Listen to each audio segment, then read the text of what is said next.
Okay. Hello. So, I had a parent come and talk to me the other day, and she said to me, I know it's my fault that my child's a perfectionist.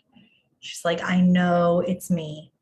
I know that I'm a total perfectionist, and she got that from me. And I just feel so bad because I really didn't want that for her. And so many of the kids that I work with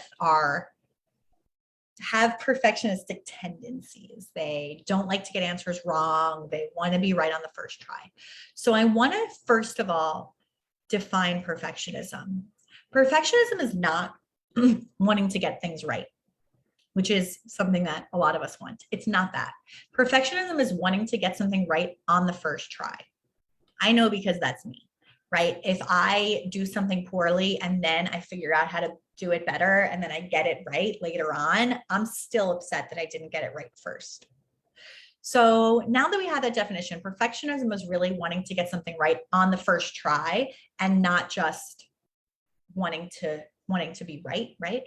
Well, what did I say back to that mother who was like, I know she's a perfectionist because of me, and all of that kind of guilt and worry that can come with that? First of all, sure, maybe she's a perfectionist because of you, just like, she brushes her teeth in circles because you do, and just like she's really smart because of you, and just like she is kind to strangers because you're kind to strangers, and just like she puts the straw in the side of her mouth and not in the middle of her mouth because that's how suck on your iced coffee. So yeah, maybe she's a perfectionist because of you. You are the biggest influence in your child's life. I want to also posit a few other reasons that I see kids develop perfectionistic tendencies. First of all, in school and in the school setting, there are so many competing priorities. And what often ends up happening is that right on the first try matters a lot in school, and actually a lot more than almost anything else.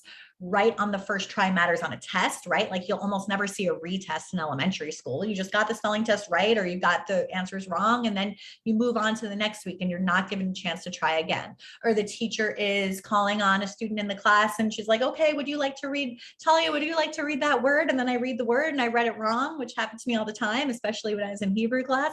I would read it wrong and she'd be like, no, that's not it. And then, freaking Jamie in the back of the room would shoot up his hand and he'd be like, oh yeah, the word is this. And then you're like, great, Jamie, good job for you, but I got it wrong on the first try and I'm left feeling like, oh, I didn't get that right on the first try. So there's that, right? School really emphasizes right on the first try. And then what about in soccer practice where our kids are lining up to shoot, to kick the ball into the goal, and you get to the front of the line and you get that one kick and it goes sideways. You don't get another try. You got to go to the back of the line. And that was your one try, right? Until all the other kids go again. And then maybe you'll get a second try. So right on the first try is emphasized almost everywhere outside of a kid's home, especially in early elementary school, soccer practice, classroom, after school, recess, like you get one chance and then you're done and then you move on to the next thing.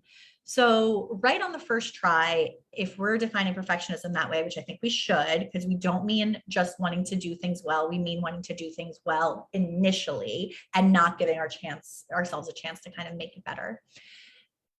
If we're defining perfectionism that way, your kid is getting that everywhere. They're getting, you must be right on the first try everywhere in school and everywhere in soccer practice. And guess what? You're not the soccer coach and you're not the teacher. So if your kid is a perfectionist because of you, beautiful. How wonderful. What a great opportunity, because you're not going to change how things are done in the classroom that much, and you're not going to change how things are done at soccer practice that much, but you could change what happens at home. And that starts with you and your own kind of influence. So the way that I work with parents on this inside of the Resilient Reader program is really working on their own noticing when something takes 2 or 3 tries to get right, right?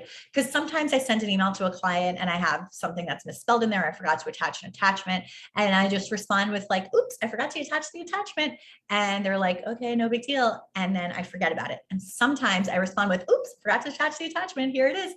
And then I like wake up the next morning thinking about it, like being like, oh, that was so dumb. Why did I not just do it right the first time? And then I'm like, later in the day, I'm just like eating my lunch and I get like a cringe, right? Like that happens to all of us. I am so hard on myself, and I know that I'm not alone when I get something wrong on the first try.